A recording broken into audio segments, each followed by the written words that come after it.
Lottery घोटाळ्यात आरोप झाल्यानंतर अडचणीत आलेले राष्ट्रवादीचे नेते जयंत पाटलांनी आपल्यावरच्या आरोपांचं स्पष्टीकरण दिलं।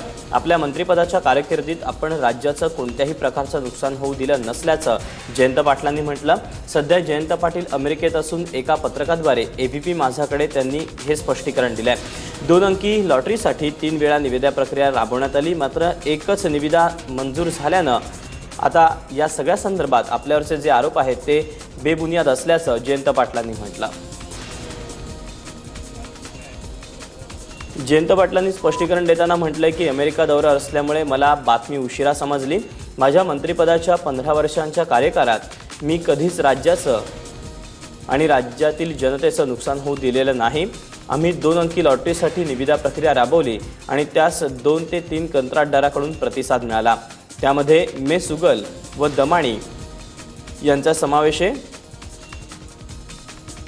मला नक्की आठवत नाही, परंतु किमान 3 वेळा निविदा प्रक्रिया राबवल्यानंतर एका कंत्राटदाराची निविदा प्राप्त झाली। मुख्य दक्षता आयोगाच्या मार्गदर्शक सूचनेनुसार 3 वेळा निविदा दिल्यानंतर केवळ एकच निविदा प्राप्त झाली, तरी अशा एका कंत्राटदाराची निविदा मंजूर करता येते। सचिव किंवा लॉटरी आयुक्तांच्या बदलीचे अधिकार मुख्यमंत्र्यांचे आहेत, त्यामुळे श्रीमती कविता गुप्ता यांना एकाच विभागात 7 ते 8 वर्ष ठेवलं यावर मी भाष्य करणं संयुक्तिक नाही।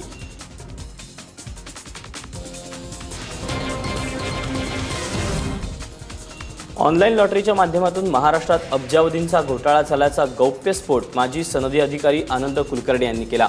एबीपी माझाला दिलेल्या मुलाखतीत कुलकर्णी यांनी तत्कालीन सरकारमधल्या राष्ट्रवादीच्या जयंत पाटील आणि तत्कालीन लॉटरी आयुक्त कविता गुप्ता यांच्यावर घोटाळ्याचा आरोप केला। लॉटरी ऑनलाईन झाल्यानंतर 2001 पूर्वी महाराष्ट्र राज्य लॉटरीतून राज्याला मिळणारा अब्जावधींचा महसूल अवघ्या काही कोटींवर आल्याचा दावा कुलकर्णी यांनी केला। महाराष्ट्र राज्य लॉटरीच्या कथित घोटाळ्याच्या चौकशीचे आदेशही देण्यात आले होते, पण जयंत पाटील यांनी या प्रकरणाचा अहवाल दडपल्याचा दावा देखील त्यांनी केला।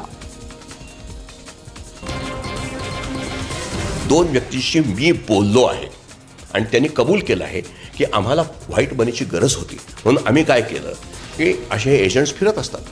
हे उल्हासनगरची केस आहे। उल्हासनगरमध्ये मार्टिनचीच माणसं ही भूपतकर आणि किशनराम का किशनचंद। आता म्हणून मी म्हणतो की हे माझ्याकडे आज पोलीस मशिनरी नाही, I am a retired officer, तरी पण मी ही माहिती काढली तर ऑफिशियली याची चौकशी केली तर हे सगळं बाहेर येईल।